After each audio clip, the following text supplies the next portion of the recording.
ನಮಸ್ಕಾರ ಸ್ನೇಹಿತರೆ, ನಮ್ಮ ಅಶ್ವಿನಿ ಯೂಟ್ಯೂಬ್ ಚಾನಲ್ಗೆ ನಿಮ್ಮೆಲ್ಲರಿಗೂ ಹೃತ್ಪೂರ್ವಕ ಸ್ವಾಗತ. ಅನುರಾಗ ಅರಳಿತು ಕಥೆಯ 9ನೇ ಅಧ್ಯಾಯ ನಿಮ್ಮೆಲ್ಲರೂ ಇಷ್ಟವಾಗಿದೆ ಅಂತ ಭಾವಿಸ್ತೇನೆ. ಹಾಗಿದ್ರೆ ಬನ್ನಿ ಸ್ನೇಹಿತರೆ, ಅಧ್ಯಾಯ 10 ಶುರು ಮಾಡೋಣ. ನಾಳೆ ನೀಲ್ಗೆ ಹೆಣ್ಣು ನೋಡೋದಕ್ಕೆ ಹೋಗ್ತಿದ್ದೀವಿ.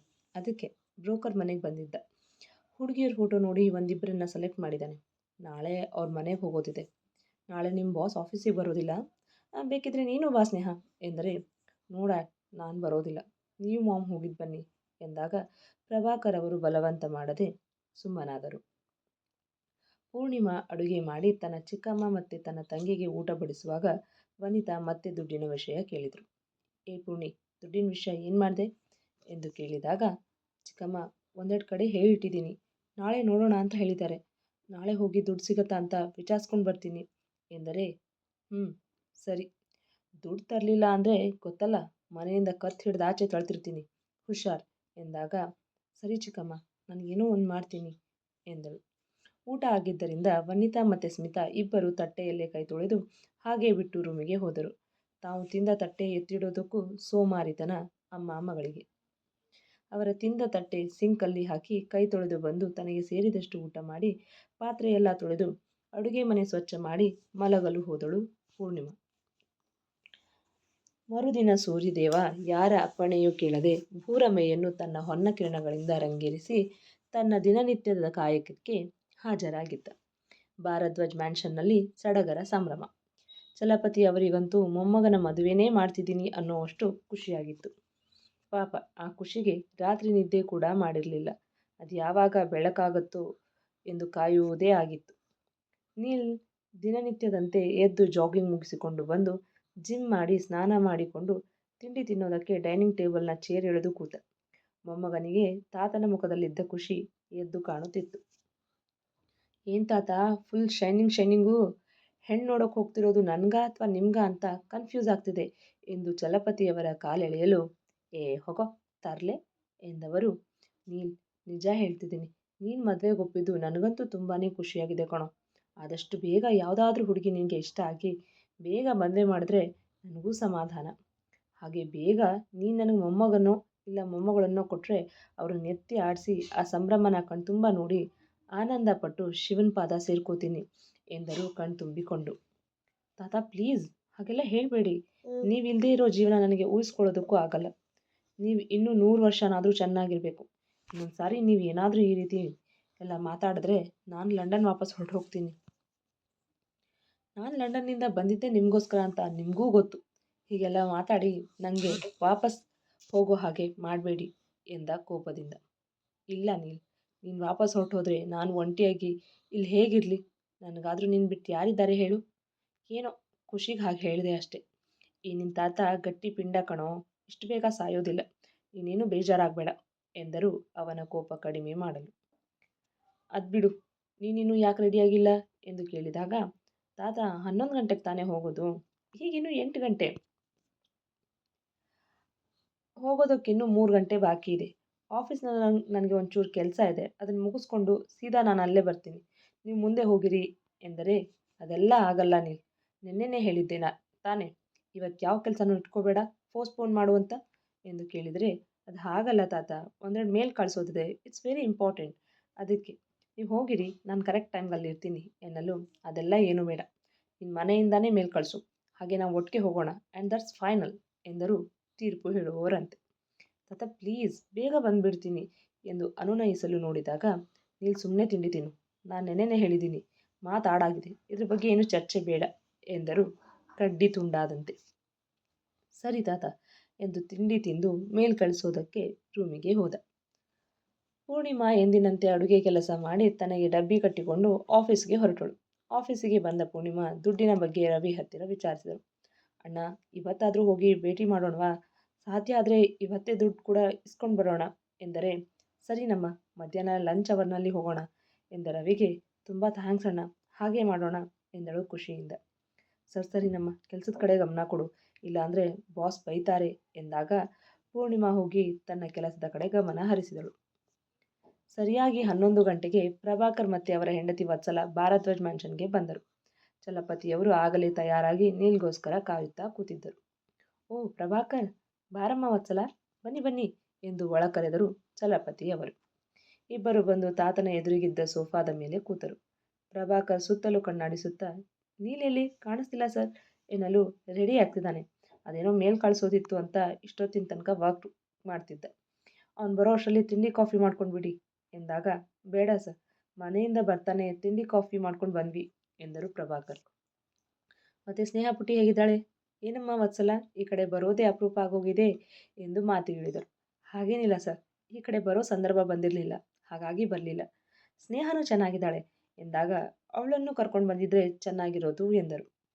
ಆಫೀಸ್ನಲ್ಲಿ ನೀಲ್ ಕೂಡ ಇರಲ್ಲ, ಹಾಗೆ ಸ್ನೇಹಾನೂ ಇರಲಿಲ್ಲ ಅಂದರೆ ಹೇಗೆ ಸರ್? ಅದಕ್ಕೆ ಅವಳು ಬರಲಿಲ್ಲ ಎಂದ ಪ್ರಭಾಕರ್. ನೀಲ್ ರೆಡಿಯಾಗಿ ಸ್ಟೆಪ್ಸ್ ಇಳಿತಾ ಸ್ಟೈಲ್ ಆಗಿ ಕೂಲಿಂಗ್ ಗ್ಲಾಸ್ ಕಣ್ಣಿಗೆ ಇರಿಸಿಕೊಂಡು ಬರುತ್ತಿರುವುದನ್ನು ವತ್ಸಲ ಅವರು ಕಣ್ಣು ಬಾಯಿ ಬಿಟ್ಟುಕೊಂಡು ನೋಡುತ್ತಾ ಎದ್ದು ನಿಂತರು. ಹುಡುಗ ಅಷ್ಟು ಹ್ಯಾಂಡ್ಸಮ್ ಆ್ಯಂಡ್ ಸ್ಟೈಲಿಶ್ ಗಾಯ್ ಆಗಿದ್ದ.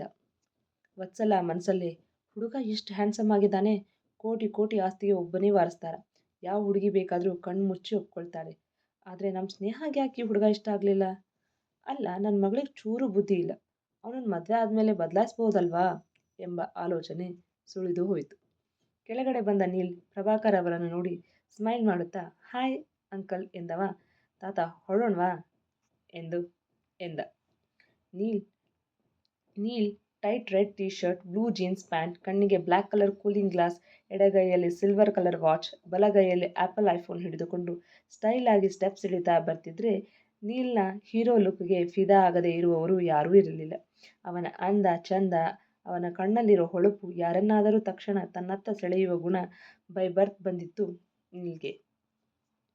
ಹಾಯ್ ನೀಲ್, ಇವಳು ನನ್ನ ಹೆಂಡತಿ ವತ್ಸಲ ಎಂದು ಪ್ರಭಾಕರ್ ತಮ್ಮ ಮಡದಿಯನ್ನು ಪರಿಚಯಿಸಿದರು. ಹಾಯ್ ಆಂಟಿ, ಇದೇ ಮೊದಲು ನಾನು ನಿಮ್ಮನ್ನು ನೋಡ್ತಿರೋದು ಎಂದು ಮುದ್ದಾದ ಸ್ಮೈಲ್ ಬಿಸಾಕಿದ.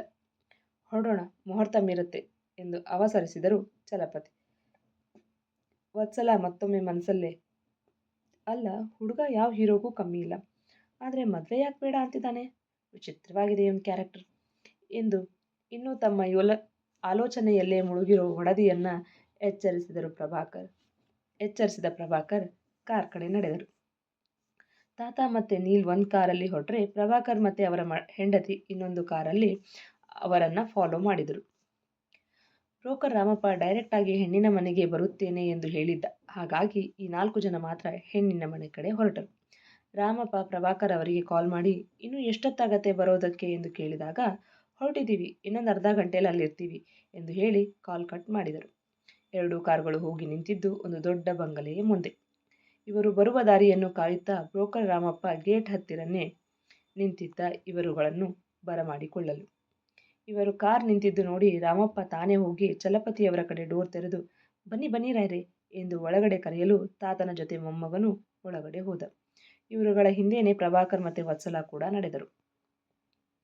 ಇವರುಗಳು ಒಳಗಡೆ ಬರುತ್ತಿದ್ದ ಹಾಗೆ ಹುಡುಗಿಯ ತಂದೆ, ಬನ್ನಿ ಬನ್ನಿ ರಾಯ್ರೆ ಬನ್ನಿ ಎಂದು ಕರೆದು ಸೋಫಾದ ಮೇಲೆ ಕೂರಿಸಿದರು. ರಾಮಪ್ಪನೇ ಮುಂದಾಗಿ ಒಬ್ಬರಿಗೊಬ್ಬರ ಪರಿಚಯ ಮಾಡಿಸಿದ. ಇವರು ಚಲಪತಿ ಭಾರದ್ವಾಜ್ ಅಂತ, ಇವರು ಅವ್ರ ಮೊಮ್ಮಗ ನೀಲ್ ಭಾರದ್ವಾಜ್, ಇವರೇ ಹುಡುಗ ಎಂದಾಗ, ತಾತ ಮತ್ತು ನೀಲ್ ನಮಸ್ತೆ ಎಂದರು. ಇವರು ಅವರ ಆಪ್ತರು ಪ್ರಭಾಕರ್, ಅವರ ಹೆಂಡತಿ ವತ್ಸಲ ಅವರು ಎಂದು ಪರಿಚಯಿಸಿದ. ಅಯ್ಯೋ, ಭಾರದ್ವಾಜ್ ಫ್ಯಾಮಿಲಿ ಬಗ್ಗೆ ಯಾರಿಗೆ ತಾನೇ ಗೊತ್ತಿಲ್ಲ ಎಂದರು ಹುಡುಗಿಯ ತಂದೆ. ರಾಯ್ರೆ, ಇವರು ಹುಡುಗಿ ತಂದೆ ದಿವಾಕರ್, ಅವ್ರ ಮಡದಿ ವಿಶಾಲಾಕ್ಷಿ ಎಂದಾಗ, ಇವರು ಪ್ರತಿಯಾಗಿ ನಮಸ್ತೆ ಎಂದರು. ಇವರಿಬ್ಬರ ಒಬ್ಬಳೆ ಮಗಳು ಕನ್ನಿಕಾ ಎಂದು ಹೇಳಿದ ಬ್ರೋಕರ್ ರಾಮಪ್ಪ. ಮೊದಲೇ ಒಬ್ಬರಿಗೊಬ್ಬರ ಬಗ್ಗೆ ಡೀಟೇಲ್ಸ್ ಎಲ್ಲ ಹೇಳಿದ್ದೀನಿ, ಮತ್ತೊಮ್ಮೆ ಹೇಳೋ ಅವಶ್ಯಕತೆ ಇಲ್ಲ ಅಂತ ಅಂದ್ಕೊಂಡಿದ್ದೀನಿ ಎಂದ ರಾಮಪ್ಪ. ದಿವಾಕರ್ ಅವರು ವಿಶಾಲಾಕ್ಷಿಗೆ ತಿಂಡಿ ಮತ್ತು ಕಾಫಿ ತರಲು ಹೇಳಿದರು. ವಿಶಾಲಾಕ್ಷಿ ಅವರು ತಮ್ಮ ಅಡುಗೆ ಕೆಲಸದವರಿಗೆ ತಿಂಡಿ ಕಾಫಿ ತರಲು ಹೇಳಿದರು. ಎಲ್ಲರೂ ಒಟ್ಟಿಗೆ ಕೂತು ತಿಂಡಿ ಕಾಫಿ ಮುಗಿಸಿದರು. ಹುಡುಗಿಯ ತಂದೆ, ಹೇಳಿ ನೀಲ್, ಈಗೇನು ಮಾಡ್ಕೊಂಡಿದ್ದೀರಾ ಎಂದು ಕೇಳಿದಾಗ, ಅಂಕಲ್, ನನ್ನ ಎಜುಕೇಷನ್ ಎಲ್ಲ ಲಂಡನ್ನಲ್ಲೇ ಆಗಿದೆ, MBA ಕಂಪ್ಲೀಟ್ ಮಾಡಿ ನಾನು ಅಲ್ಲೇ ಸೆಟ್ಲ್ ಆಗಬೇಕು ಅಂತ ಅಂದ್ಕೊಂಡಿದ್ದೆ. ಆದರೆ ತಾತನ ಆಸೆ ನಾನು ಇಂಡಿಯಾದಲ್ಲೇ ಸೆಟ್ಲ್ ಆಗಬೇಕು ಅನ್ನೋದು. ನಮ್ಮದೇ ಭಾರದ್ವಾಜ್ ಕಂಪನಿ ನಡೆಸ್ತಿದ್ದೀನಿ, ಜೊತೆಗೆ ನನ್ನ ಸ್ವಂತ ಶ್ರಮದಿಂದ 5 ಬ್ರಾಂಚ್ ಓಪನ್ ಮಾಡಿದ್ದೀನಿ, ಅದನ್ನೆಲ್ಲ ನಾನೇ ಮೇಂಟೈನ್ ಮಾಡ್ತೀನಿ. ಭಾರದ್ವಾಜ್ ಹೆಸರಲ್ಲಿ ಸ್ಕೂಲು, ಕಾಲೇಜ್, ಹಾಸ್ಪಿಟಲ್, ಅನಾಥಾಶ್ರಮ, ವೃದ್ಧಾಶ್ರಮ ಹೀಗೆ 10 ಹಲವಾರು ಇವೆ ಎಂದಾಗ, ದಿವಾಕರ್ ಮತ್ತು ಅವರ ಹೆಂಡತಿಗೆ ರೊಟ್ಟಿ ಜಾರಿ ತುಪ್ಪಕ್ಕೆ ಬಿತ್ತು ಅನ್ನೋಷ್ಟು ಖುಷಿಯಾಗಿತ್ತು. ಒಬ್ಬನೇ ಮೊಮ್ಮಗ, ಇಡೀ ಆಸ್ತಿಗೆಲ್ಲ ಒಬ್ಬನೇ ವಾರಸುದಾರ ಎಂದು. ಚಲಪತಿಯವರು ಹುಡುಗಿ ತಂದೆಗೆ, ನೀವೇನು ಮಾಡ್ಕೊಂಡಿದ್ದೀರಾ ಎಂದು ಕೇಳಿದಾಗ, ರಾಯರೇ, ಹೇಳ್ಕೊಳ್ಳೋದಕ್ಕೆ ನಿಮ್ಮಷ್ಟು ಆಸ್ತಿ ಅಂತಸ್ತೇನಿಲ್ಲ. ನಮ್ಮದೇ ಸ್ವಂತ ಒಂದೆರಡು ಫ್ಯಾಬ್ರಿಕ್ ಫ್ಯಾಕ್ಟ್ರಿ ಇದೆ. ಇರೋದಕ್ಕೆ ಸ್ವಂತ ಮನೆ ಇದೆ. ನನ್ನ ಮಗಳು ಕೂಡ MBA ಕಂಪ್ಲೀಟ್ ಮಾಡ್ಕೊಂಡಿದ್ದಾಳೆ. ಮುಂದೆ ನಮ್ಮ ಫ್ಯಾಕ್ಟ್ರಿ ಅವಳೇ ನೋಡ್ಕೊಳ್ತಾಳೆ. ನನ್ನ ಆಸ್ತಿ ಎಲ್ಲ ಇವಳೊಬ್ಬಳಿಗೆ ಸೇರೋದು ಎಂದರು.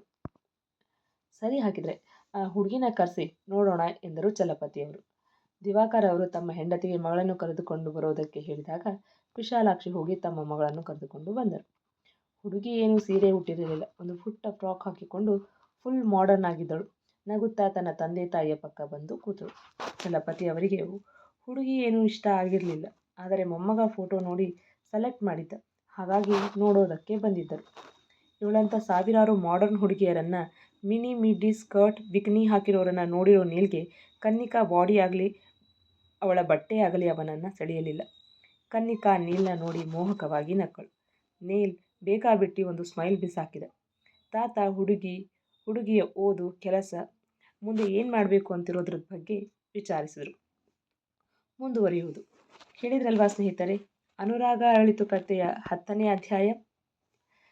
ಈ ಸಂಚಿಕೆ ನಿಮಗೆ ಇಷ್ಟವಾಗಿದ್ದರೆ ಲೈಕ್ ಕೊಡಿ, ನಿಮ್ಮ ಅಭಿಪ್ರಾಯವನ್ನು ಕಮೆಂಟ್ನಲ್ಲಿ ತಿಳಿಸಿ. ಹಾಗೆ ಇನ್ನೂ ಯಾರೆಲ್ಲ ನಮ್ಮ ಚಾನಲ್ ಸಬ್ಸ್ಕ್ರೈಬ್ ಮಾಡಿಲ್ವೋ ದಯವಿಟ್ಟು ಸಬ್ಸ್ಕ್ರೈಬ್ ಮಾಡ್ಕೊಳ್ಳಿ. ಹಾಗೆ ಪಕ್ಕದಲ್ಲಿರೋ ಬೆಲ್ ಐಕಾನ್ ಒತ್ತೋದನ್ನು ಮರಿಬೇಡಿ.